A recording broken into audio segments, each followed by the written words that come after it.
Okay, I guess we can start. Hello, everybody. Welcome to your Coding Lab 7. Today, as usual, we're going to cover some FAQs, and then Paul is going to go over a coding demo, which will include namespace imports, a little bit about the command line, and then about modules and packages. I'm going to share some FAQs with you. If you do have any questions apart from those, you can just type it over or raise your unmute yourselves and speak. All right. Also, your CL7 is due tonight at 11:59 p.m. PST, and the exam, you have your exam 2 to be released this Friday at 8 a.m., which is due the next day, that is Saturday at 8 a.m. All right. Also, your A3 has been graded, so if you do have any regrade requests, please put up a Piazza post under the regrades tag and explaining whatever your regrade is about. All right. A little bit about the FAQs. So I found a few people asking about the deadlines and the late deadlines. So you can find them over this link. After I'm done with the FAQs, I'm going to share this link with you all on chat. So you all know where this is your COGS 18 page. But anyway, I'm going to share it with you. So the late deadline is usually 1 week after your usual deadline, the next Monday, that is. Then there's this another question which says for A4 in the first question, they said that when they printed out strings, their single quotes disappeared and the question was expecting the thing to be in single quotes. So that's because when you print out a string, the quotes are going to go away. So if you want to have the strings, you need to just store it in a variable for that question. All right. For A4 question 5, when trying to pass the second assert, it states that the cars isn't defined, though I believe that was covered in the init method. So this is like a very common question that I have come across. So whenever you define your own class, you are giving your init method, and inside that method, you do have some of the attributes of the class. But when you use these attributes of the class in some method of the class or some function of the class, you do need to use self dot. So people are forgetting to use self dot, and that's why they get some kind of error which they're not able to figure out. So make sure that when you are trying to access attributes of a particular class in some method of the class, you got to use self dot. This is the most important one that I found today. Okay. Then there was this question about how to add positional arguments to the code. Now, if you have a method and if the question expects that there needs to be a default value for one of the input parameters, you could do that by something like this, right? If the name of the function is list power, then in brackets where you give the input parameters, you could say collection, which is whatever, a variable list, whatever. And then comma power is equals to 2, which means that I am setting the default value of power to 2. So then it makes it not necessary for me to send an input parameter corresponding to power. I could just leave that part empty, and by default, the value is going to be 2. Okay, this is also, I think, one of the questions in your assignment, so take care of that as well. Now, this is again something that I found some of you are confused about, where you want to print outputs, what your class returns, and then actually see what it is doing, right? So how do you print out stuff that is happening in your class? So first thing that you would want to do for that is create an object of the class. So right here, they're creating an object called professor. So the object's name is professor. And then there are attributes like name, day, date, etc., right? So now if you want to check what this thing is doing inside the class and you want to print out what name it has assigned to that object, I can just do professor.name. That will give me the name of the professor. I mean, here they're setting it to Professor else, right? So that's what this printing out professor.name will give you. And then if there are methods of the class which are returning something and you want to check what those methods are returning, you could do that by doing professor.check and then the brackets. because that's how you call a function or a method. Okay, so this is a good question where they say that they're confused about what the difference between my class and then bracket versus just writing my class without the brackets is. They're basically the same thing. It's just one is more visually clear. The brackets one is more visually clear than the other one. Apart from that, they're basically the same. All right.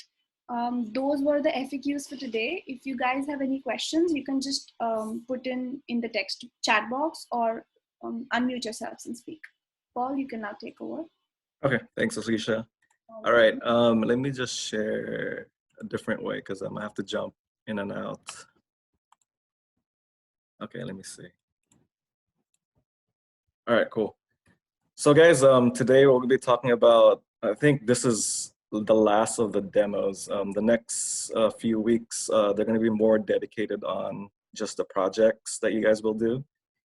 And I think what's great about this is you guys have already talked about importing modules. And one of the ways that we've insisted on that you guys do is like be more like with the classes and the functions, and then trying to separate local and the global variables. Is mainly the purpose of that is to make your code more modularized. And I'm going to talk more about that here.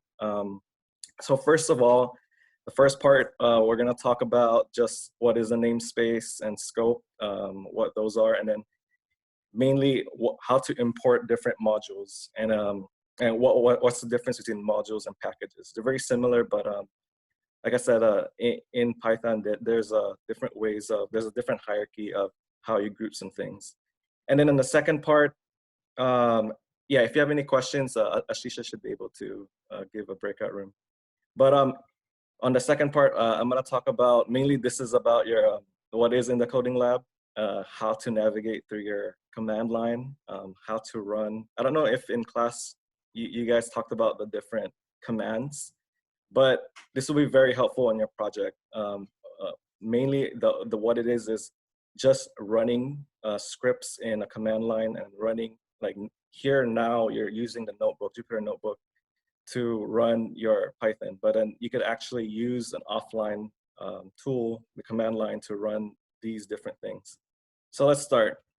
So what is a namespace? Well, by definition, this is just like what you are in right now, Jupyter Notebook. This is a system manager. It's an environment where you have different names and identifiers. And then this may seem a little bit theoretical in the beginning, but what we would really like to emphasize is, like you've seen in the first exam, is not just know the technicality of like how you code, but the why. So I'm just giving you guys the concepts of like why you're doing it. So I guess for the namespace, this just corresponds to the identifying names and corresponding objects. And then what this does is so that it doesn't conflict with each other. So how this is implemented is in kind of like in the form of a dictionary. So you have this like name, and then they act as a key. And then these names correspond to an object would act as the values. So the purpose of this is multiple namespaces can use the same name, but they can map to different objects. So like to make that clear and less abstract, here's what I have. And you guys have touched on this in lecture, but there's a hierarchy in namespace. There's 3 different types. So you know how you guys like group functions and classes? Well, these are the different ways that like you have this local namespace, and then you have this global namespace, and then you have the built-in namespace. So those different things is just different ways of like how different variables are within each section. So as you go up the hierarchy here for namespace, you have less restriction in like what types of like functions you can use. And then as you go inward, you have more restriction. So just what these are, a local namespace is it just includes the local names within a function. And these names are created when a function is called out. And they only last until a function returns, like, or you have like output of a function. But then outside of the function or a class, you have what's called a global namespace. And then this is what you have. Well, you know, when this also is associated when you're gonna import a module, which I'll show you in a bit, is that you're using that within the notebook, and it is created when a name is defined. So you know, when you import the module, and how long that name will last is until the script or the notebook ends. And then you guys have seen this throughout what is a built-in namespace. These are just built-in functions that you have in Python. And built-in exception errors. This is the highest hierarchy of namespace. And then you don't have to define these. It's created automatically within the program at the start of the notebook. And it lasts until, as well as at the end of the script or when you close the program. So besides namespace, there's also scope. So there's two things. There's the namespace that identifies, and then the scope, which tells you the location of what things you can access. So the scope, by definition, this is just the location or space of an object where it is available to or from. And in particular, you know, when you're defining that class or that coding region of a function, there's variables there that you can use within that function, and they're only visible in a sense within that function. But then outside of it, like in the global, like outside the function, you can't really see or use that like command or whatnot. So what this defines mainly is just a set of rules, you know, how and where a variable can be searched or accessed. And this search and access, why we're talking about this is, like I said, like if you're gonna create like your program and then you're trying to modularize them or trying to like connect different coding blocks together, they're gonna talk to each other. So the way it's done is you're gonna have to know like what you can call if a command is outside or if it's inside a function or class. And the same way with namespace, there's also what you call a hierarchy in scopes. So here, as you go outward, there's more restrictions again, and then as you go inward, there's less restrictions, and then more restrictions when you go inward. So with local scope, a local scope, this scope is just the extent of like accessing a variable. And if you have like one function, if you guys have seen this, like you have like just one function, and then you have like a nested function. So within the local scope of that function, you can use that variable. But then outside of it, in the global or like the whole notebook, that's you can't access that function. And then this enclosed scope, this is where you have like a function within a function or a class within a class, which are a function within a class, where when you have that nested like inner function and then the variables inside there, it only exists within that function. And then the outer function doesn't really see what the variable is or what the command is. So that's what it is. Like that's why over here you can see that it's in between the global and then the local. And then this global, and then you see is also a module. What this is it's functions or commands that are in this global or the notebook are defined inside and outside the function.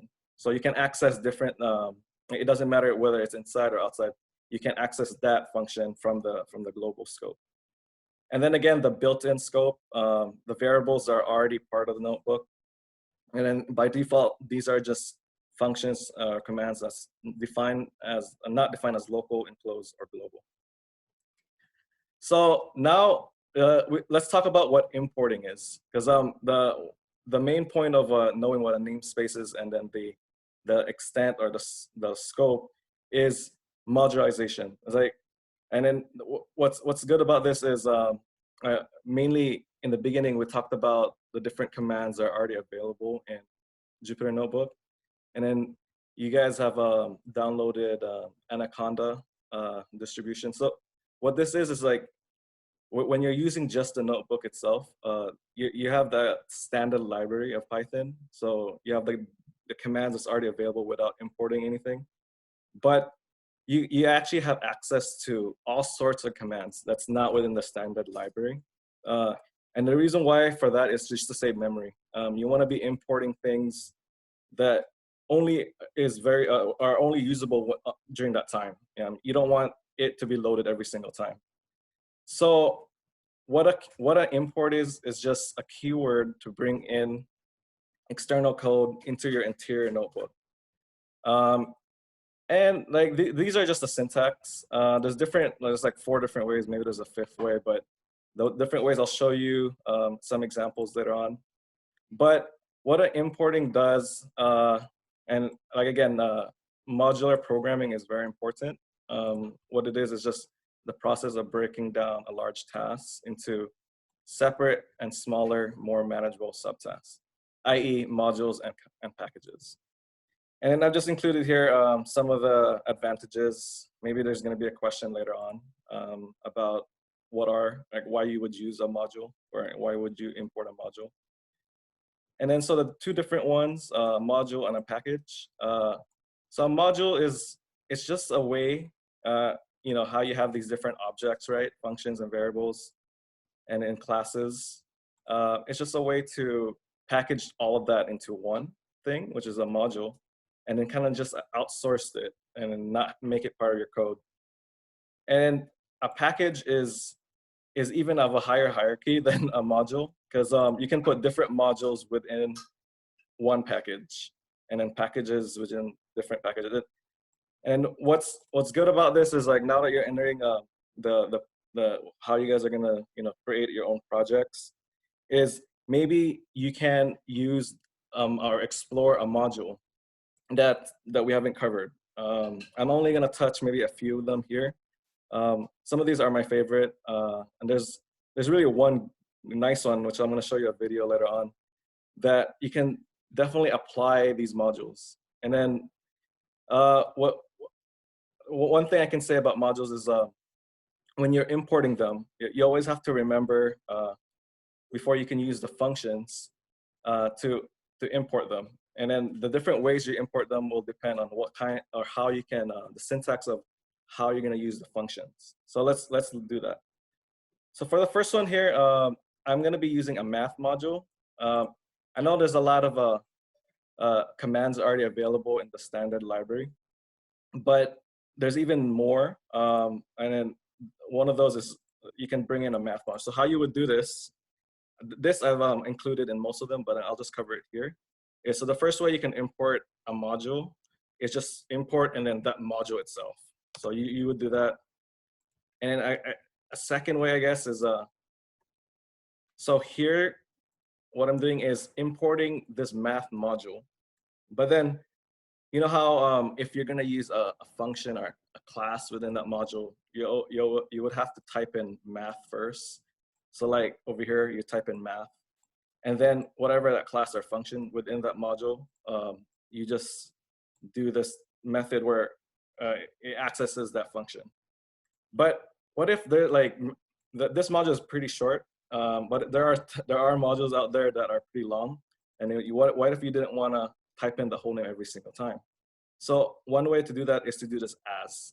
So when you do as m or whatever this nomenclature or alias you want to put math in, you could just replace this by this alias.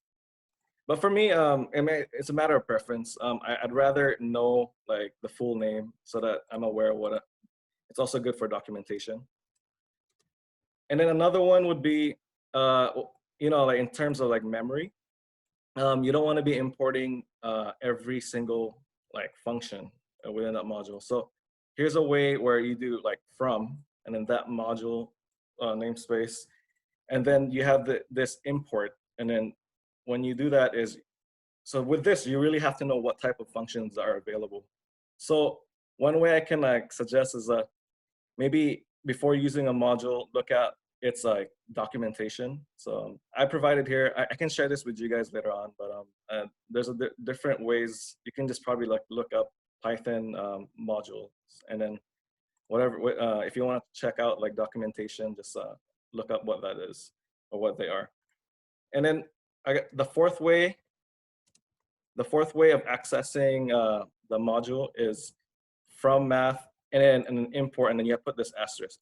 One thing to note though is these are, if you put this in, it will import every single function. And then what ends up happening is, you know how you have to type in math with the previous ways? This way, you don't even have to. It removes this this prefix. So I guess it's bad, both good and bad, because it shortens the amount of typing, but at the same time, maybe it's not as recognizable, but at the same time, it makes your computer run slower. So, but for me, I'd rather stick to this. So different ways of accessing the documentation is you could do help, and then it does this for you. And then the other one would be maybe doing a directory. And you guys know this already. Different ways to access the documentation. And then I've just included the website here. So let's cover maybe just a few. I'm gonna do like these are tidbits. I mean, you could use this or like some other ones for your project, but these are just the ones that I find useful. But for the math module, you can actually access like like a calculator. But better is the different constants. So for this one, like if you do this, it'll just give you pi. And then for this one, you could do like the exponential constant. And then there's like a lot of different ways that you can automate these too. Like, I mean, yeah, if you use the standard library, you could probably program a function, but why program something that's already out there? You could actually use these modules and then program it yourself on top of what's there already. So this is just the same thing, but then using this function. And then that for the log, and then you have these. You guys haven't seen, like you guys have seen addition and then subtraction, different ones, but then you can actually put like different functions that's available. And then you can also do this. So it's the same thing. The same way how you use like methods. This is the same way how modules are utilized. All right. So the next example is it's called a Senpai module. So I'm not going to cover how you import it, but the same way. And then here's the documentation. And then some examples of like what functions are available. I find it useful is you could use, instead of like programming it, you could use algebra functions. You can even use like calculus functions. And one way I could suggest is like you could use these functions to maybe create like for a project like a projectile motion, or maybe like someone walking, like velocity, acceleration, whatever. You can create, like you can tie an object to like an equation, and then like the coordinates of like that person or object. So this is how you would do it. So you do Senpai again, and then the method or function. Oh, forgot to import. So yeah, always remember to import before using it. All right. And then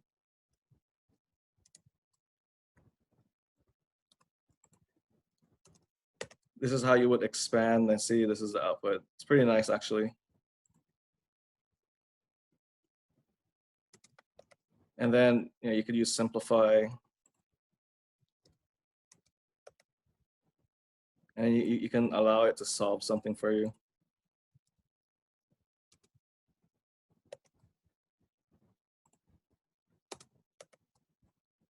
Yeah, so I'm not gonna explain like what these are, but like you could definitely look at the documentation for these. And then for this one, so yeah, this is similar.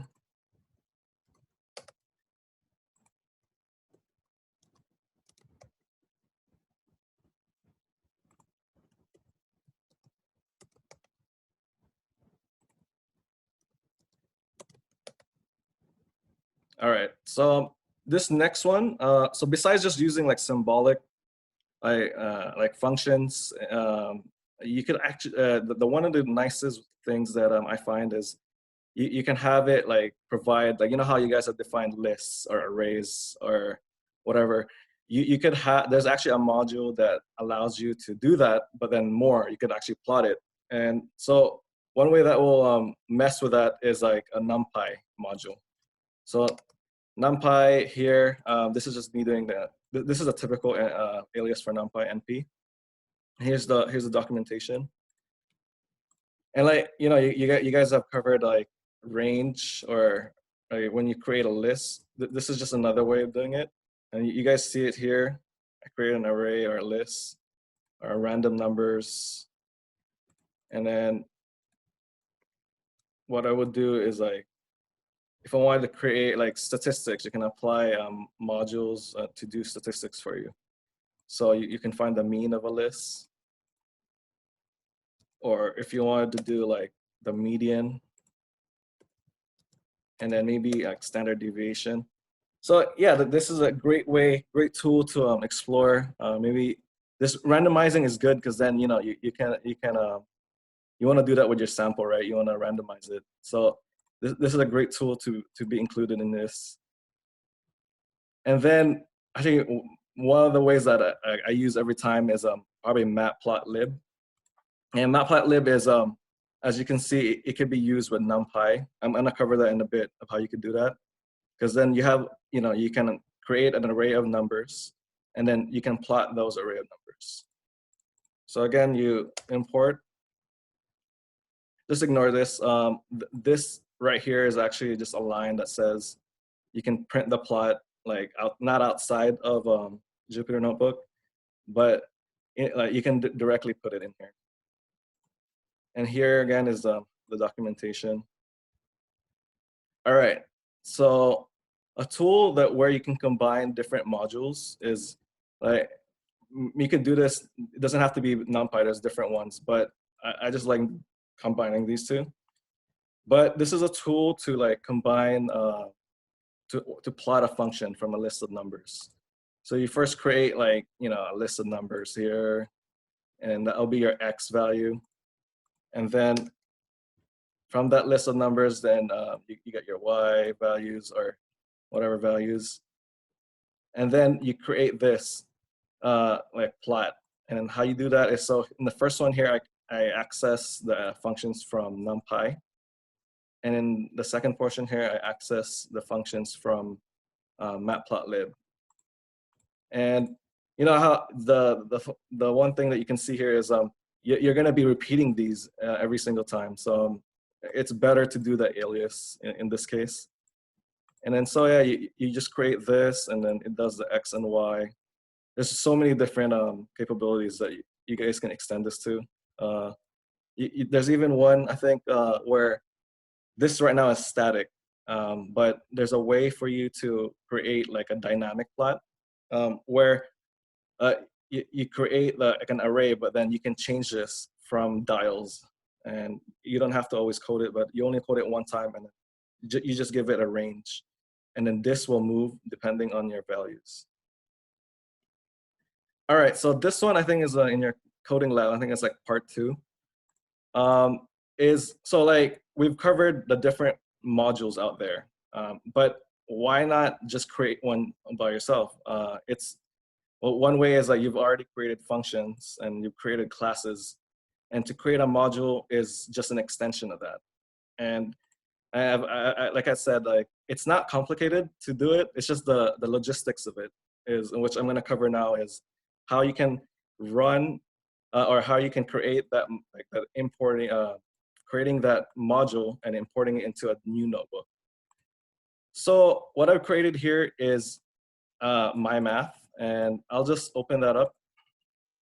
So there, it's going to be.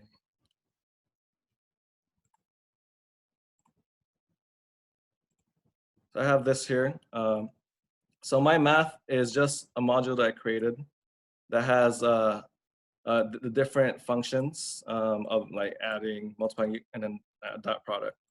And then what it returns is, it takes the arguments of it are just an integer, and then it returns like the different like operations.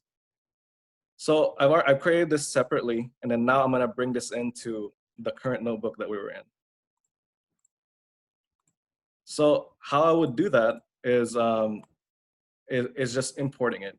And then the one thing is there was a question about this in Piazza, but you're gonna create a module, or you're gonna encounter a module error, or like an error where, oh, what happened to my module? I created it. Where is it? And then the reason for that is because your notebook has no way of accessing or knowing the location of it. And that's why we talked about the scope, and then what is visible to what. And then, like I said in the beginning, yeah, it's just the logistics, like knowing how they communicate to each other, the module to the class, and then the modules are different, stuff. But so how you do that is two ways. So after you've created that separate module, you can access that into your current notebook by either doing this. So you would go here, and then you go to where you have, because it's in different locations, and where you have that module. And then I would probably do this. Go to upload here, and then look for that module, and then open it. And then after that, that should be able to, and you have to click this, upload, and then it overwrites it because it's already in here.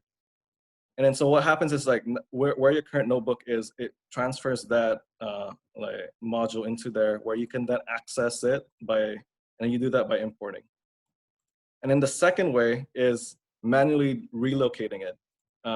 You could just move that .py or Python file into the same location as the new notebook that you're in. And that way, it's automatically there. It's gonna just access it. And that's the main thing to remember before doing this. It's either in the same location, or it can be a different location, but then you have to upload it. So with that, then it's the same thing as before. You just import, and then you do this. And then, so I'm gonna test this first, because later on, the second portion, I'm gonna cover how you do it in a command line, and it's gonna be exactly the same module. So here you go, it works. And then so with this, I'm just gonna show you guys one of the different ways that you can probably use in your projects is you can access this Pygame module. And this is just an example of, like, I guess the extent of some people have created games in Python. Because it's so easy. There's different developers out there that's figured out how to access different equations, and then embedding that with, like, a graphic. And then I'll just play this now.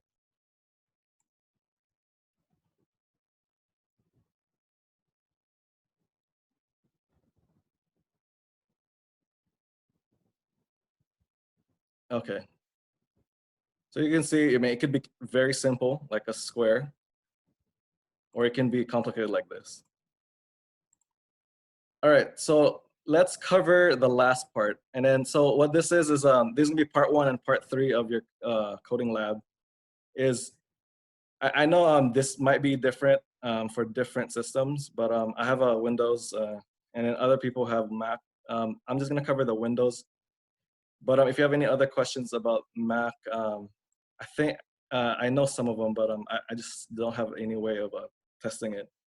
But what I've included here is just procedures on, like, what you would do to access to open up the terminal. Here, let's follow this while I'm actually doing it. So what I would do first is, like, here, you would find the Anaconda prompt. And then I want you guys to know this as well, is there's the terminal, the command line terminal that's regular to any system. You don't want to access that because I haven't found a way to run the Python file directly from it. But what you want to do is access this Anaconda prompt, not the regular prompt, because then in here is the Python reader, or you can run the Python files directly from this. So what you would do is, I'll just show you how to navigate. So here it's probably gonna be different for you, but you could put direct or dir. The directory shows you the different things within that folder. So folder and directory is used interchangeably. I'm just gonna use folder. So when you do, like, if you wanna access a folder, like your desktop, like right here, what you would do is you just put in CD and then desktop, and you changed it. So, and that's going forward. There's a way to go backwards. For example, if you made a mistake, like you wanted to go like document folder, but it doesn't, that's not where you want to do. So what you would do is CD and then this backslash, and you go back to your root folder. So then you just navigate. And what I want to do here is I'm going to create a new file. So the syntax for that is mkdir and then the file name. So if you do like, for example, in your desktop, you want to create a folder, you do mk and then dir, and then I'm just going to say like new folder, and the name of your folder. And then so as you can see here, I created a new folder, whatever name you have in your desktop. So that's one way you could do that. And then the next one is what about moving Python file? So I've created a folder already to test. I've created like this Paul folder, and then what I wanna access that folder. So let's go to it. So okay, now we're inside that folder now, and then what you want to do to see what's inside it is direct again, dir. So you see here the different files I've created. And then so let's test this out. So move a Python file to another directory or another folder. So what you do here is you type in move, and then the file I created is my file. So this is my file.py. And then the next thing you type is where you want to move it, what directory, what folder. So I created a folder here called Paul subfolder. So you type that in, and then it asks you this, yes or no. So I mean, whatever you want to do, I would say yes. And then just to know that it actually worked, you go back here, and here you go. My file is here. So that's what we wanted, right? And then what about if you wanted to copy something? So let's look at what's in this folder again. So now you have my math. Let's create another one first. So I'm gonna create like another file. So here we have another file. I'm gonna copy that another file into Paul subfolder. So it's the same thing. Instead of move, you put copy, and then the file name, and then the next thing is where do you want to copy that to? So you put in Paul sub folder, and then it does it, and then I think let's see if it worked. So here you go. This is the folder, and then another file is copied in there. All right, and then so the next one is you can actually remove things too. You can rename them. I won't cover that, but you can look that up.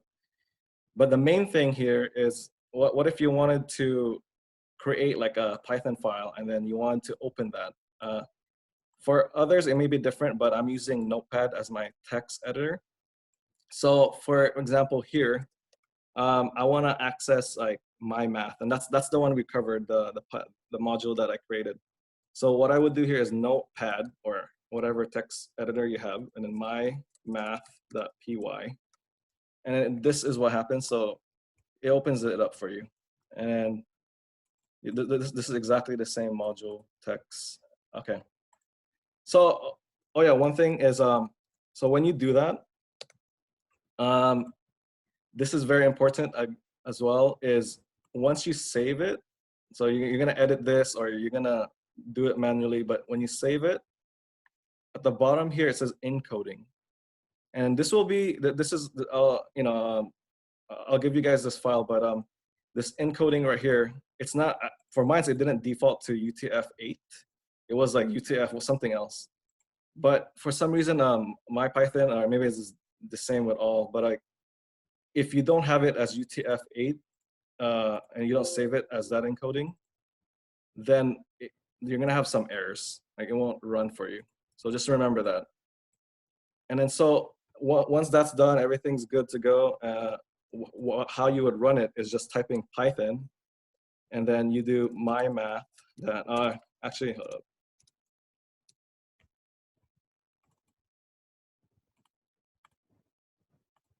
Because I had another file here. Yeah, this is the one.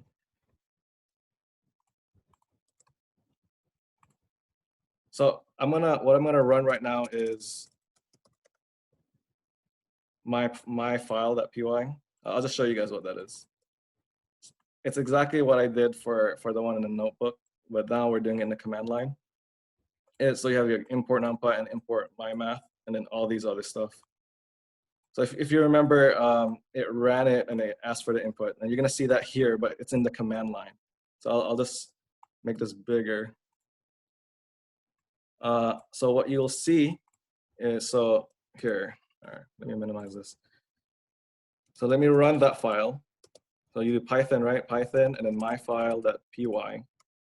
You run it, and then here you go. It asks enter a value for X, and then for Y. And there you go. It runs it the same way as how you ran it in the notebook. So what's important about this is like, it's offline. You don't need to access Jupyter Notebook or Data Hub. And in many ways, it's good. And then you're gonna wanna use this for your project. And that's pretty much it. Let us know if you have any questions.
Hey guys, we're going to begin in a bit. Just waiting on a few people.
I think we can start now. So hello everybody, welcome to your Coding Lab 7. Um, as usual, we're going to be covering some FAQs in the beginning, and then Paul is going to go over a coding demo, which will include things about modules, packages, how to import them, and then also a demo about command line and how to run programs using command line. Also, in the meanwhile, if you have any questions, you can just text on chat, or you can unmute yourselves and ask. A few announcements. CL7 is due tonight at 11:59 p.m. and then your exam 2 is going to be released on this Friday at 8 a.m. It's due the next day, Saturday at 8 a.m. again. So make sure you keep that in mind. Also, A3 grades have been released now. So if you do have any regrade requests, please put up a Piazza post under the regrades tag. Okay, so let's look at some of the FAQs now. There were a few questions about deadlines and late deadlines. So you can find the deadlines and on this link. It's there on the chat also. And for the late deadlines, they're usually immediately 1 week after the usual deadline, the next Monday, that is. Then there was this another question about how to print, if you printed out strings, it did not print out single quotes, and your question 1 in A4 expected the quote. So in that case, when you actually print out strings, it's not going to be in quotes and you cannot see the quotes. So in that case, you could just like create a variable and store it in a variable for that question. The fifth question, the student asks, when trying to pass the second assert, it states that the name cars isn't defined, though I believe that it was covered in the init method. So this is one of the most important questions that I found this time. So when you create your own class, you would have an init method, and then inside that method, you do define your attributes and stuff. But when you want to access some attribute of that class outside the init method or in some other method or function of that class, you do need to use self dot. So don't forget to use self dot, because otherwise you'll end up in an error which might look weird and then you can't figure out. So make sure you use self dot for attributes of that class in other methods of the class. Okay. Then there was this question about, can someone explain how to add positional arguments to your code? So for example, if you have a function and there are some input arguments to the function, so there's a way where you can give default values for those input arguments. We have seen this in our previous coding lab, but here's another example of how you do that. If the function is called list powers and collection and power are two input parameters that the function takes. So now if you want to set a default value to power, you could do this by just like saying power equals 2 inside the brackets. So when you call this function, you do not now necessarily need to give both these input parameters. Collection, yes, for sure, you do need to do that, give the input parameter, but you could go about not giving power and it would just set the default to 2. Okay, so now there is this another good question where you build your own classes and you want to validate that class or see what happens inside the class, right? So how can you print that out basically? So if you have a class called office hours as in your assignment and you want to see what happens when you create an object for it, so the first thing that you want to do is create an object. Let's call it professor. This line is creating the object of that class, right? So then if you want to see what name the object gets referred to, right? So you just do professor.name. Printing this out, professor.name would print out what name is associated with that object of the class. And then if you want to call a method of that class and see what the method is doing, so you could just print out professor.check with the bracket because it's a method. So you're calling the method and then whatever it's returning, you're printing that out. So that's how you could validate what a class is doing, by using objects of the class and printing the attributes or methods out. Okay. Then there was this other question where they asked, what's the difference between my class and then brackets, this syntax versus this one? So the only difference is you don't have brackets there. So logically, there's no difference. They are basically the same. But the first one, this one, is more visually clear, and that's why you should prefer using that, and that's pretty much it. So those were the FAQs for today. If you do have any questions, you can put them up on the chat box, or you can unmute yourself and talk. Otherwise, Paul, you can take over. Thank you. All right, thanks, Ashisha. All right, I'm gonna share in a different way, but oh, hold up. Okay, so today we're gonna talk about what namespaces are and scopes, and then how to import modules and packages. And in the beginning, it's going to be a little bit abstract, but then I'm hoping that you guys can take, it's always good to know the why and not just the how, but mainly, the, the back ends of why you have these namespaces and then the extent of the location of scope. And one thing to note is that we've always emphasized how you should modularize your code, or how you can create like different functions and then put them inside classes, and then now you can even put all that inside like a module.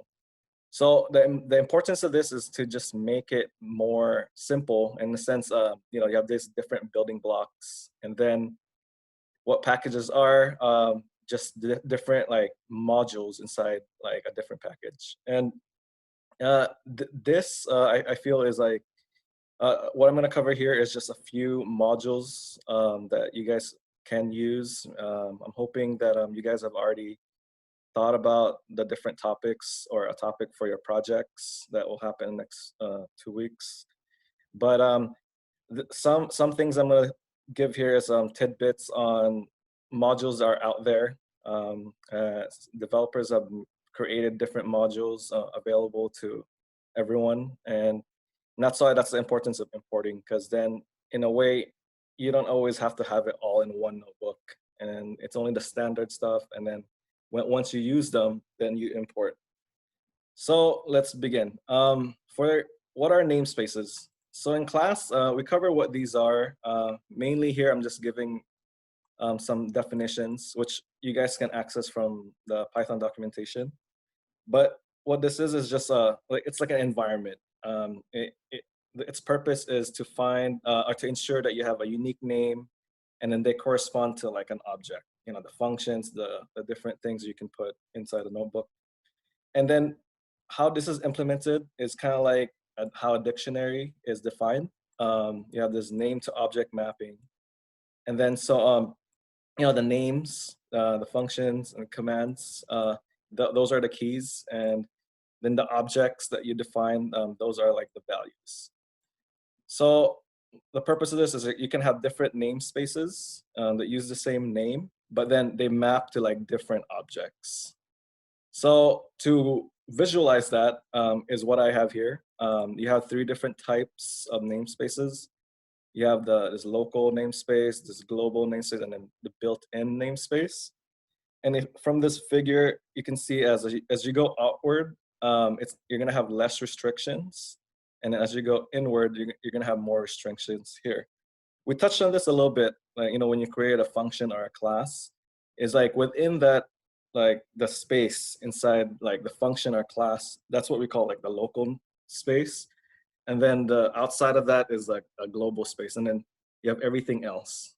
So formally what these are a local namespace is are the local names inside a function or a class, and then the name created there is, it only lasts until the function like outputs. So, but then within the global namespace outside the function, this is also associated with like importing modules. The name or the functions you define is within the whole program, and it lasts until you end the script or the program. And things that you don't even have to define is this built-in namespace, and then the built-in exception names, is they're already there in your notebook at the start, and it lasts until, again, you either have the script, you close the program. So besides that, so these 2 things are, I would say, like they're somewhat important, but then it's in the back end. Like defining these will let you know like why you're doing the importing, and why you're modularizing things. But the namespace is like identifying these like names or functions or classes, and then the scope is the extent of like how you can access them. And what these are, this is just the location or space of an object and where it is available to and from, like what you can call or whatnot. And then for this, within a coding region, this is just like within a function or like a class, you have these variables, that you define in there. And then within, like, why you do this is it gives it a set of rules. They tell the program how and where this variable can be searched or accessed. So again, here's a figure. And there's 4 different types. It's kind of similar to namespace, but then you have this local scope, and then the enclosing scope, and then there's module scope and built-in scope. And so what these are is, so the local scope is, for example, you have a function like this one or one class, and then within that, then you define these different variables. So within that class, you have the local variables, but outside of it, you can't access those. They're not defined. It's going to give you an error that you haven't defined it. But then, if you guys remember, we talked about nesting functions. And so that's just another boundary. So within the inner function, you have these local variables that's defined there. And then outside the, I guess, the periphery, which is the outer function, you can that's accessible throughout, but then within the local, you can't access that in the outer function. And then outside of all this, outside the function or the class, you have this global scope, and then you can access this, functions variables there anywhere in the notebook, either if it's inside or outside the function. And then the same way with namespace, this built-in scope is the extent of accessing these variables. And this is like the default. It's if you're not local, enclosed, or global. So I can, if you guys email me, I can give you this again. But it's really good to just know some definitions. You're probably not going to see them again, but just knowing it and then like the why. But the importing. So all of this is important because when you're importing things, you're making it like more, modularized. Like in a way, what you're doing is you're breaking a large task to like bits and pieces. And then that's what you're doing into modules and packages, into like classes and functions. And like the syntax of this is, which I will cover in a bit, is just like 4 different ways. And then the advantages, I've included it here for everyone to, if you want to reference it. But this is just why you do this. And then, so the 2 different things are modules and then packages. We've covered modules, and then modules is just defining objects like classes, functions, and variables. And then in a higher hierarchy, you also have packages, which is you can define a set of modules and put that in a package. And so with all of that, let's start the examples. So the first one, before that, if some of these, you're not going to see it, and they're not really in your coding lab. But what I'm doing here is so that it gives you more insight on what you could use for your project.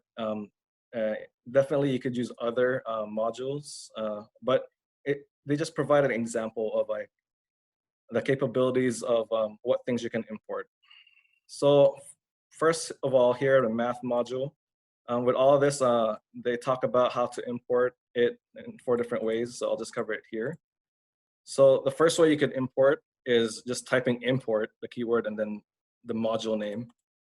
And then that's the way to do it, the most simplest way. But the thing is, with this, so when you want to access the functions or the classes within the module, as you can see here, is you have this prefix, which is the module, the namespace that you have here. And then in the same way that you access like methods, you would do it here. you put dot and then the function or class name. And then so what if you didn't want to do that? Like yes, this is a very short like namespace, but what if you had like a longer name? So another method would be giving it an alias. So how you would do that is like you just import again, same thing, and then module name, and then you put as, and then whatever comes after this is going to replace what this namespace is. So instead of using this math prefix, you're going to use m. So for me though, I do like using this a lot, because then at least it's better for like, you know, giving someone a description of what you're accessing. And then here's another one. What this is it's specifically just importing different, specifically importing the different functions that you want. And as I mentioned, like it's always good to just maybe use the things that that you want for a specific time, and not importing all of them, because then it saves memory. And the last is like importing everything. So how you do this is like importing and import, and then you put an asterisk. So why you would do like importing these specific ones and everything is, as you see here, I've done it with the full prefix, but sometimes when you have such a long code, it gets tiring. So the purpose of these is just is removing the prefix, and then, but for it's a matter of preference. For me, I just like doing it with the full namespace. So with all of this, I provided like a website, the documentation for where you can find out more about like the modules. But let me just give you an example of how you can do that. So you can either do help, and if you want to learn more about the different functions.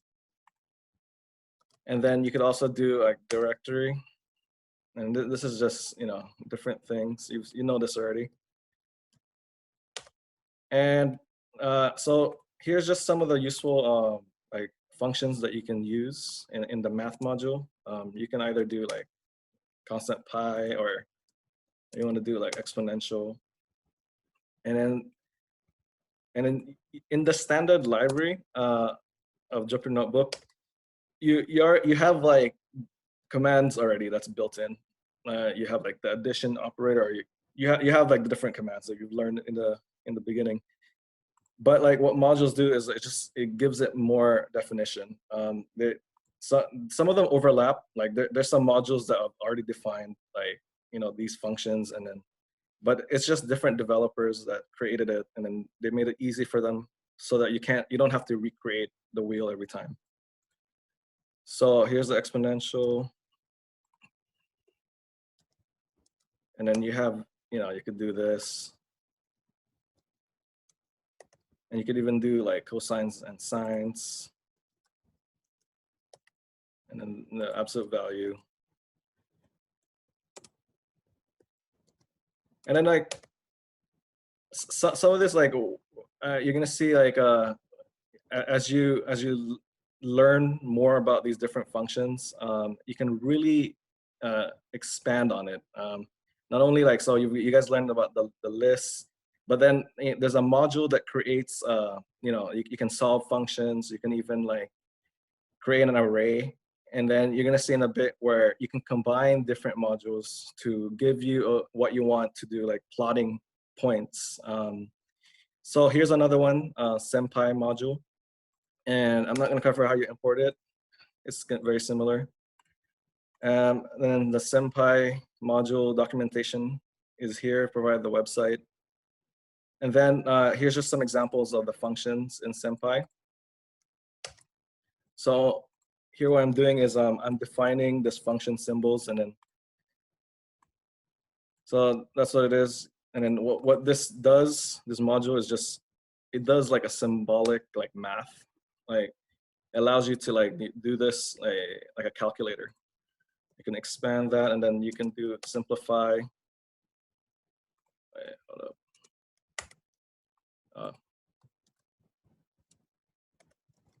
That's why. So you can expand, and then you can simplify. And then you can even like allow it to solve your math homework. And then you can, you know, get the roots. And then another way is like, you could do like calculus functions. It's really nifty. Like, so, you know, you can do the limit. I think the hardest thing probably is just knowing that what it does. And then, so that's why you have the documentation for that, and then just experiment. And you can do that.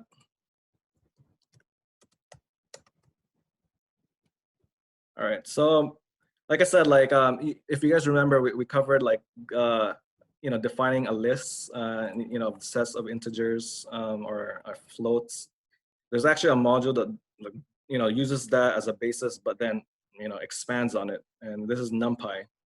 And then what Numpy does is or here's just a simple way of like defining a function, and then you can apply this by doing statistics. So here I've defined like a list variable, and then this namespace here is kind of like how you do a range. And then I think I covered random numbers, but you can define this too. So this is how you define it, right? Like, so you have this, you know, the module name, and then you do it like a method, and then you have these different arguments. And then how you access the functions is, so you have that full namespace, and then whatever function is in there, and you just make sure that you're defining the right like argument. So that's, you know, it gives it the mean, and then you can do this too, the median, and then even like standard deviation. There's really a lot that you can do. And then so now this is like one of my favorite like modules is doing some plotting. So when you plot, like now you have this NumPy, right? A list of numbers, and then you want to visualize it, like what's going on. So you could use matplotlib, and this is a module that it takes these different lists, and then you can give you know, graph it, and then so this is an example of it. So it's not solely just using the functions in one module. You can definitely combine them. And here's just an example of it.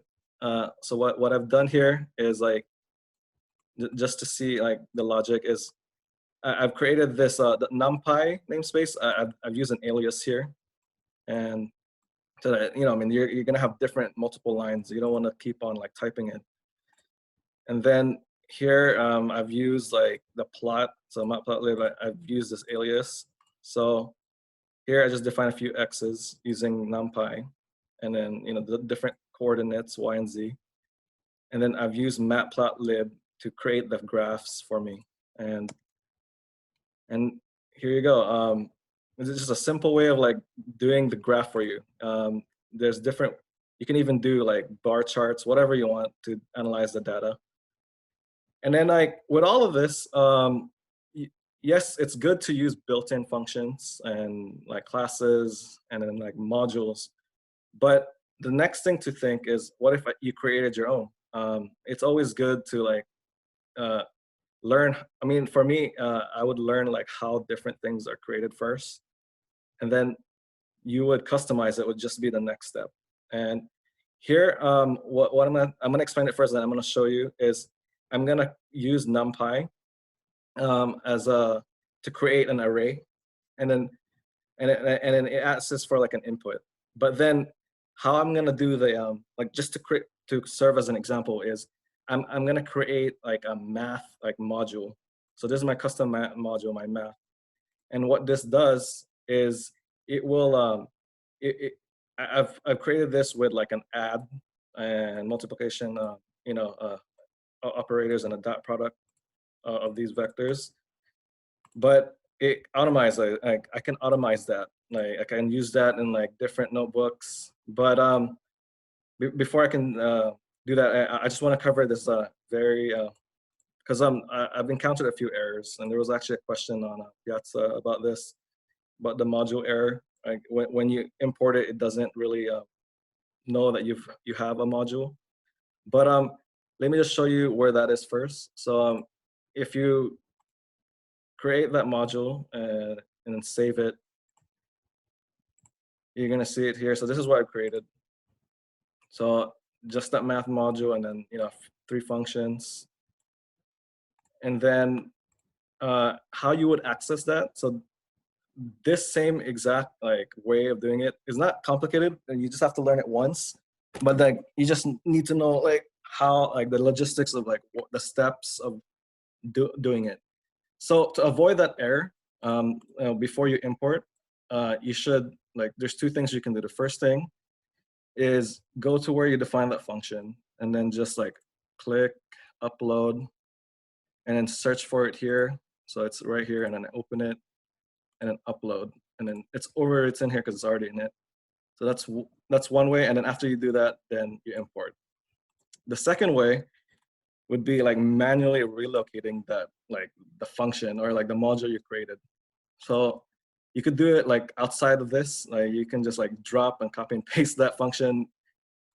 But the one thing to remember is it has to be in the same folder, or it has to be accessible. So that's why we talked about the namespace and the scope, because then it gives you an error, a module error, if it can't access that function or module.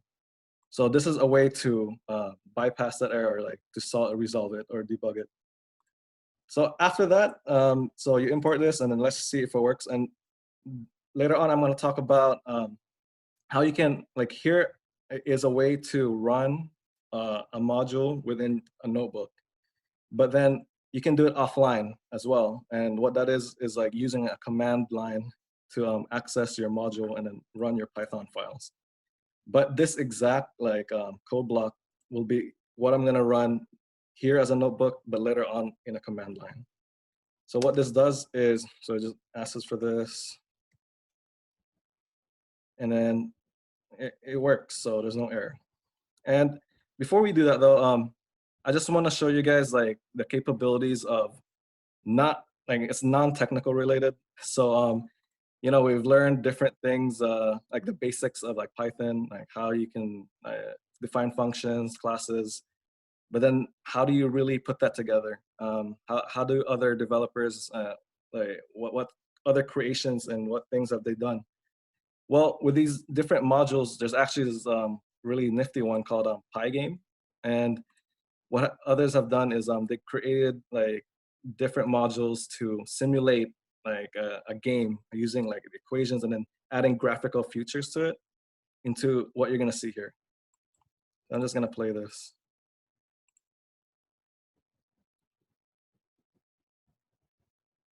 So that's really nice. I mean, it could be complicated like this, Space Invaders, or it can be as simple as a block.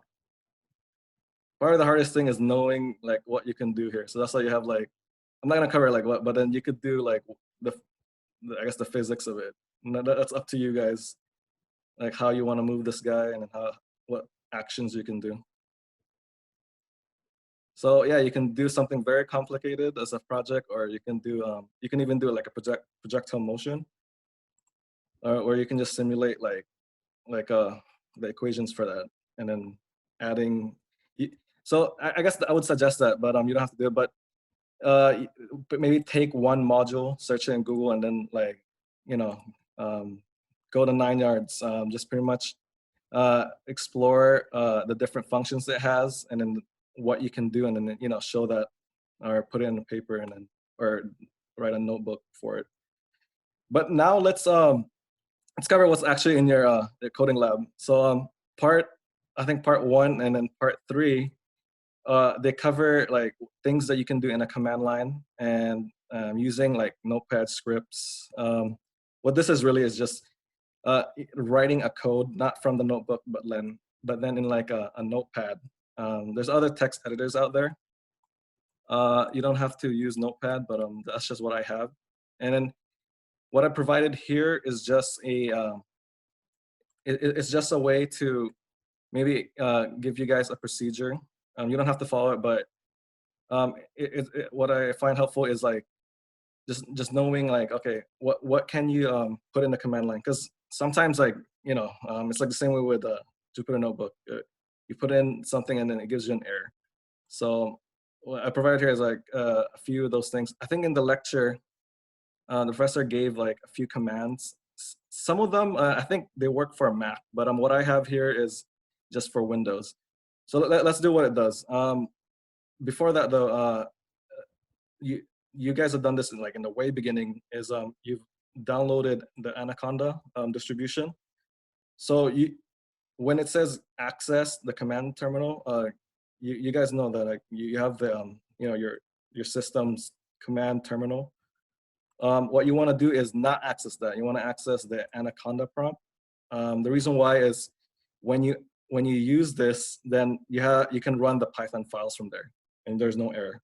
But if you use the command prompt that came with your OS, then that one you can do some of these, but you can't run the Python file. There's a way to do it, but it's just easier to do it this way. So let's just start. So the first thing is search for on your app's Anaconda prompt. And then so this will be different for you guys, but it will show you what directory you're on. And what you want to do here is I'm just going to show you how you can navigate, how you can add files and move them. But you put in dir to see what you have in that, and then directory is just another way of saying folder or what you have there, files. So this is my directory, and if you wanna so for example, I want to go to my desktop. You go, what you have to type is cd, and then you type in that directory name. So now you see that change. So from here, you're already in your desktop. And it doesn't really tell you except it changed its name, but how you can check is if you do directory again, and you see, okay, you are in your desktop because of the files that you see. So what you would do is maybe create a file, or a folder. The syntax for that is mk and then dir. I think it's make directory. And then let's just create one folder. I did this earlier, so I'll just do 2. And then so if you see from the bottom here, it says new folder 2. So that's how you do it. It's really easy. You say mk and dir. So it's just remembering the syntax so that you don't have an error. That's the hardest part. But so then what about the next thing? Let's try move a Python file. So here, I've created this test folder, and we're gonna do the simulations here. But mainly, this folder here, I have that my math file that and this my math is this module file. Here, I'll just open it, but it has everything that the definition, the 3 functions. And I have this main notebook file. So my file has exactly what I ran earlier, the Numpy and my math, and then it'll ask for the input and I'll give you the answer. So, but then now I'm gonna do this outside of that. I'm gonna do this offline. And so how you do that is, so let's do this first. And so let's try move a file within that folder. So let me get into that folder first. So cd, and then you go to your folder and you check, well, okay, so these are the files. And what I'm gonna do is I'm gonna create another file here so that we don't mess with what we already have. So I create another file. So at first you don't see it, but then so you do directory again, but then you could always check back if you created that file. So you have it there, my other file. So what I want to do with my other file is I want to move that into another folder. So what you would do there is you just type in move, and then the file name. Wait, hold up.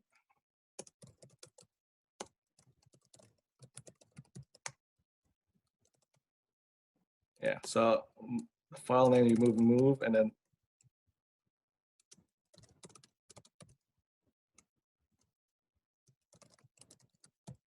so you have your Python file, that's your file name, and then you move it to a folder. So here, Paul subfolder, and then you type the location of where you want to move it to. So move, and then your Python file, and then the folder you want to move it to. Let's just check that happened. So we're back in the folder, and then I moved it to Paul subfolder, and then my other file is in here. So, and then what about copying a file? So let's copy it as my other file.py into Paul subfolder, and then so it's pretty much the same as move, but then you change it to copy. And then so, the file name and then the directory name. Okay, because we moved it, that's why. So let me create another name.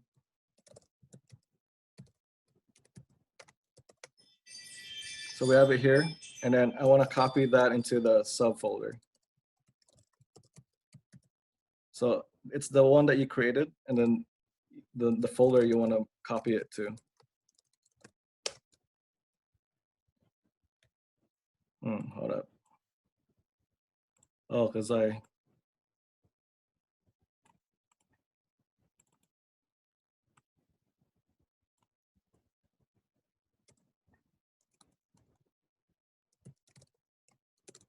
just copy it to the desktop.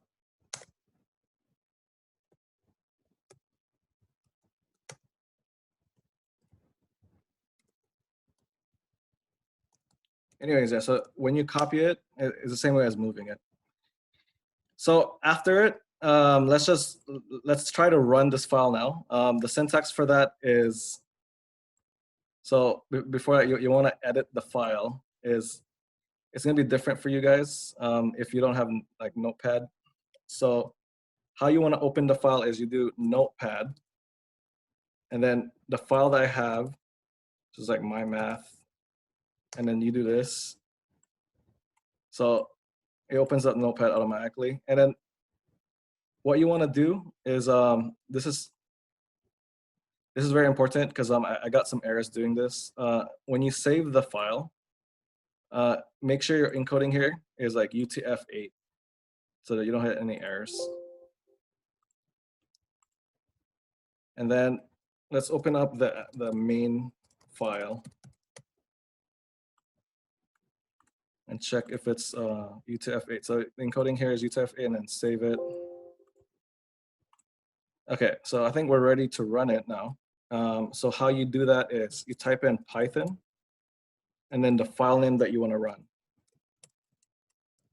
So when you do that, you enter, and then as what it did before, if you remember, is it asks for these values and it outputs the operators. And that's pretty much what it is. And if you guys, because you're going to be doing this a lot in your project, just ask us some questions, and I can always provide you this this demo. But if you have any other questions, just let us know now. But that's pretty much it. Thank you.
Hey, Angela. Yeah, can you show your screen?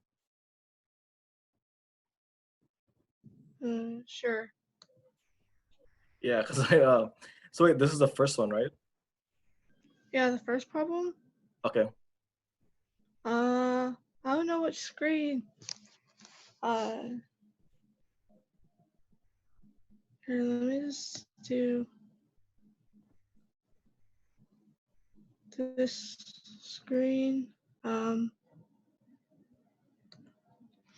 Okay, let me just.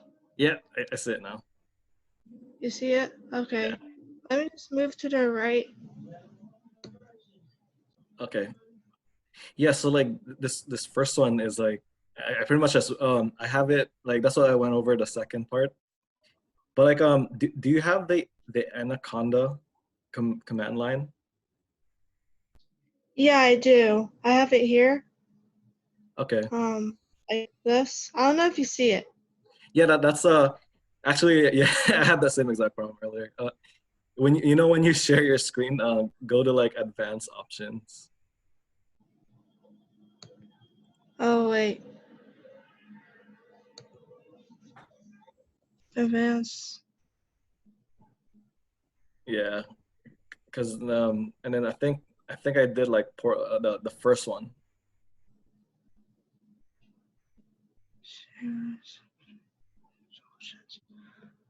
I don't know where advanced. So what happens? Does the command prompt not show up? Yeah, it's not showing, or like I think she opened it, but like it's not showing on the screen. Is it? Hmm. Um. Optimize. I don't know where it is. Okay. You know when you click the share screen, Oh yeah. Oh yeah. and then like when you the first one it shows you all these different things, but then if you look on the top, it says like advanced options.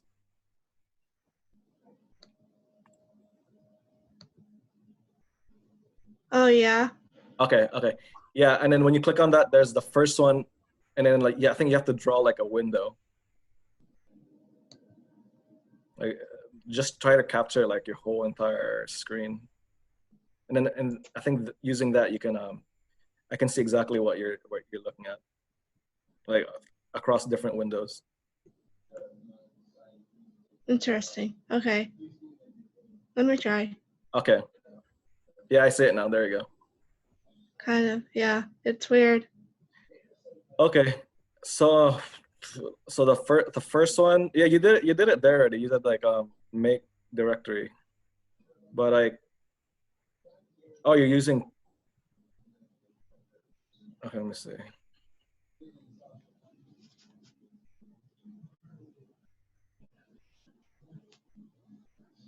Yeah, for you have Windows, right? Yeah. Okay. Yeah, I was using Touch too. Like for some reason, I think that's like a Mac thing. Um, what is Touch doing again? Like, or what are you trying to do with this one? I think because I was referencing back into the notes. What was I doing there? Okay.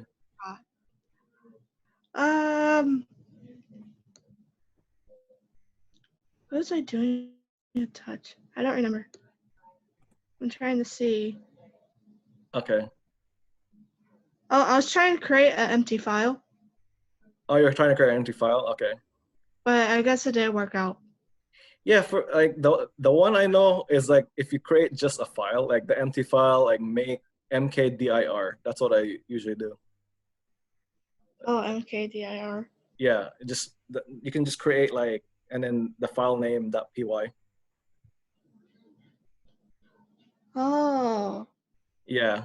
So like, when you create a file, you do like mkdir and then the file name. Like, we can do that here. Do you want to try it? Yeah. Okay. mkdir. Oh, And then they have to be together. Yeah, that one. Yeah. the whatever file. Yeah. So I guess here, let's just create like a Python file. So like, whatever file name and then .py.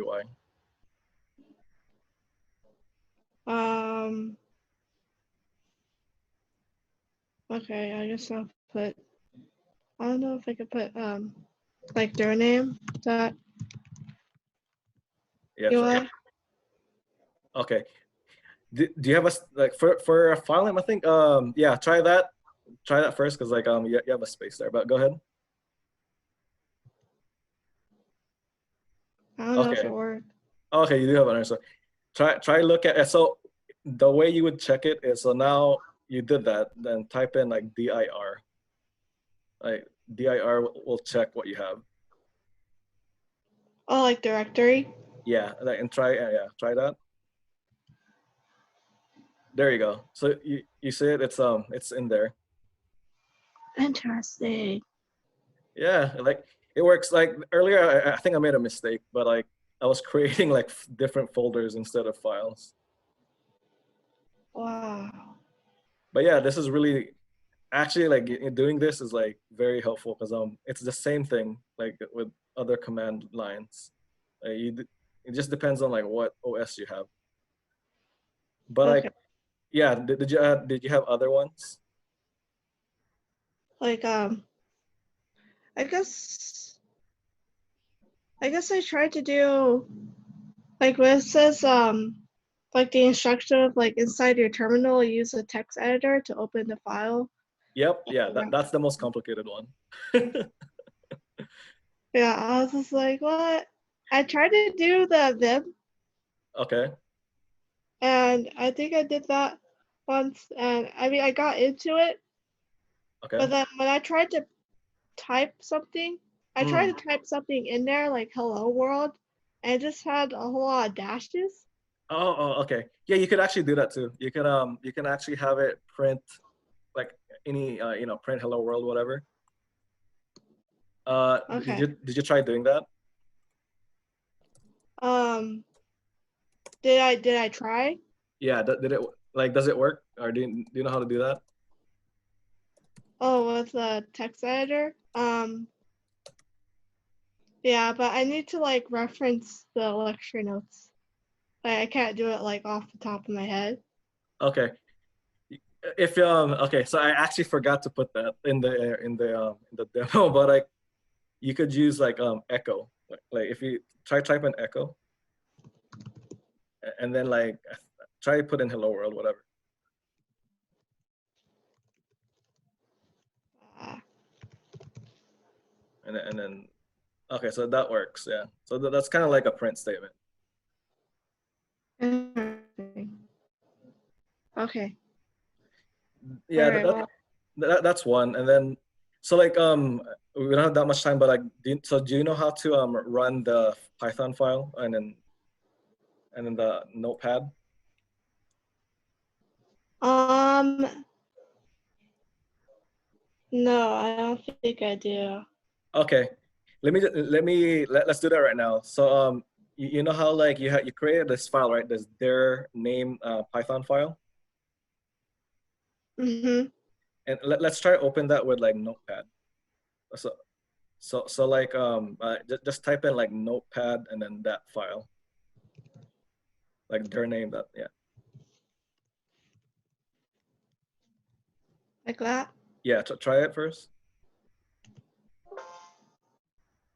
Okay, so Oh. this happens sometimes, like because when you're doing this, you need to have like admin controls. Uh, I think the way that I would do it is because let's see if you can just when I did this and then I did like admin, it was you need to find the file again. That's why because it's gonna change your directory. But Oh. like what I would do is just find that file and then like and if you want to edit it, like click on it manually. Mm-hmm. But like it does work. It's just you need to have admin controls. Okay. Okay. Okay. Let's just do like how you would run it. Actually, we need to put something in there first. try Right. opening it. The notepad. That there, yeah, the file that you created, just open it in Notepad, like manually. How do I, how do I do that? Do I write? So go find, you have to find the file and then like click on it. Oh, like manually on my computer? Yep, yeah. Yeah, because you don't have admin controls. Like here? Oh, wait, hold up. Hey, Paul. Yeah. So I think mkdir actually makes a directory and not a file. Which one makes the file? I think it's touch. The command is called touch, but I'm not sure. But anyway, for this, because we don't have a lot of time, so if you want to create a file, Yeah. just go back to your music folder. On my, your music folder. Maybe that's why. Let's delete this dir name.py because it's misleading. For now, let's just open dir name because that's a better folder name. And then you can manually create a text file right here. You could, yeah. If you just right click and then new and then text document. So now you could name this whatever you want to name your Python file as. Okay. Hi.py. It needs to be the extension needs to be .py because it's a Python file, right? Yep. Yeah. So now if you open this, you can treat this as a text document wherein you write your Python code. Oh. Yeah, you can just write a Python code, whatever you want. You can import stuff here and then print hello or whatever just to begin with. And then as Paul was telling that you got to run it from your command prompt, you can just do what he says then. Yep, just type in like, so that we have something working, just type in like print hello world. Okay. Yeah, like the touch, does it work on Windows? I forget, sorry. Do you know which one? Because I know you have a Mac, right? Yeah, I think it works on Linux. I am not sure about Windows. But if you, Angela, if you just Google how to make a file through command prompt, it's just like very easy. You don't have to worry a lot about that. Yeah. But this will be important later on. Though. Like what I would do is like what Ashisha said, just create the file manually and then run it. Yeah. All right. Okay. Did you create it, or did you put hello world? Yeah, I did. Okay.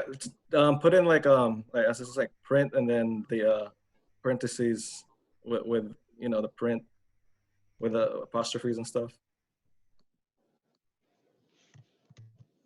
Can you guys see it? Oh yeah, you can see it, but this is supposed to be a string, right? So you got to have the quotes. Yep. So technical. Yeah, and then like, I mean, I guess this will print, but then just try it if you want. But like, try to have the space in there. It doesn't really read it anyways. You know, to print and then take out the space. Yeah, and then save it, and then like do the Python and then this file. Okay, wait, how do I go? Save as or save? It doesn't matter, but like try to save as. I want to show you something. So save as. Okay, so you see that encoding, I guess yours just defaults it to UTF-8. So just, yeah, so that you don't have to worry about. Just save it. Wait. So this says the save as type is a text document. You need to save it as a Python. Yeah, click on that. Let's click on this. Yes. Click on that. And then all files. There, okay. And then save. Oh, sorry. It needs to be a Python file. This was a text file, so now it needs to be a Python file. Just say yes. Okay. Okay, go back and then like there's something weird on that one. Go back to that folder. Folder. Yeah, I just want to check if you actually have like a Python file. So like in music? Okay, let's see if it runs first. Okay, minimize it. It says .py, but I'm not seeing what type of file it is. It doesn't matter though. Try to go to your command line. Oh, like back to the terminal? Yeah, go back to that, and then let's see if it runs. It still kind of shows that it's a .py, but let's see if it works. And then type in Python and then the name of it .py.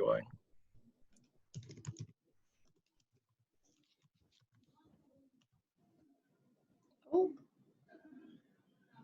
You try to do directory dir. just that? Yeah, click do that. I want to see what's in it. And then you did like Python. It's dir.name. Oh wait, so we created the file in dir name, right? So you Yeah. should have cd to d name, dir name. It's are in this yeah. folder. You gotta do that because it's a different folder. Yeah. Oh, so I got to like CD, like different. Yep. Yeah. So cd and then whatever folder. I think it's in dir. Forgot what folder it was. Yeah, I think Name? it's that folder. The underscore name. And then like check. I think it's in here, but like directory again, dir. Okay, so see, like it's a text file. I don't think it's gonna run.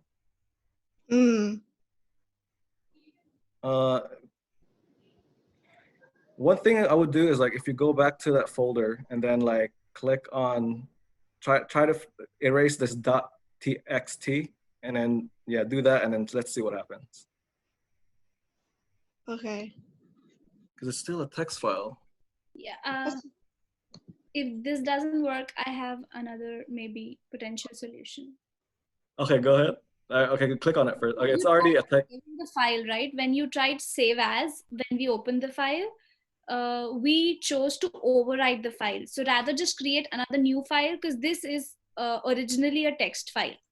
And that's why it might not be overwriting with Python file. So when you save this as save as, and we choose all files, just name it something else and create a new file. Does that make sense?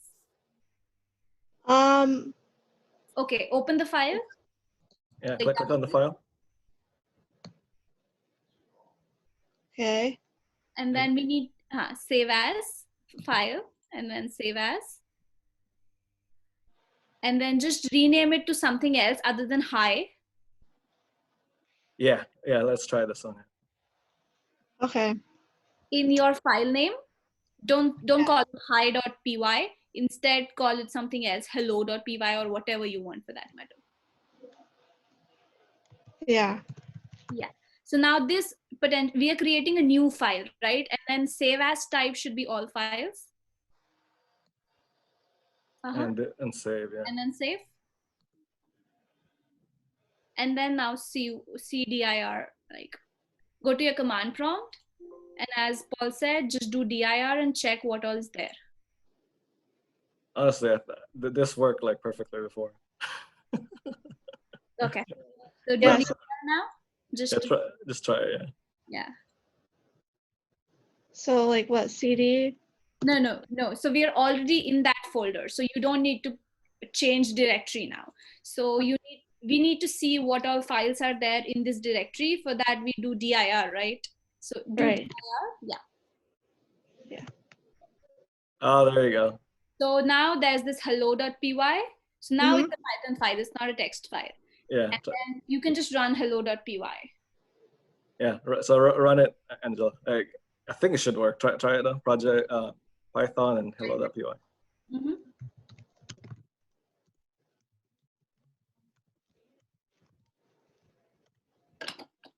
There you go.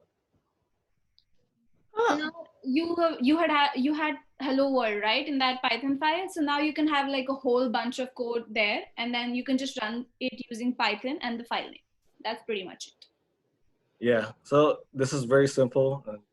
Just go all 9 yards with this. But if you have other questions, just let us know. It's not that complicated, but like if you have for the exam especially, just I guess you could email me or and Ashlisha. Yeah. And there's a lot of I don't like this is I don't think is in the exam. It's just mostly like functions and classes, but you will use this in your project. Yeah. Okay, Okay, cool. I think we're done. cool. I'm gonna stop sharing. All right, guys. Thank you. Thank you. Yeah. Bye, Paul. Yep.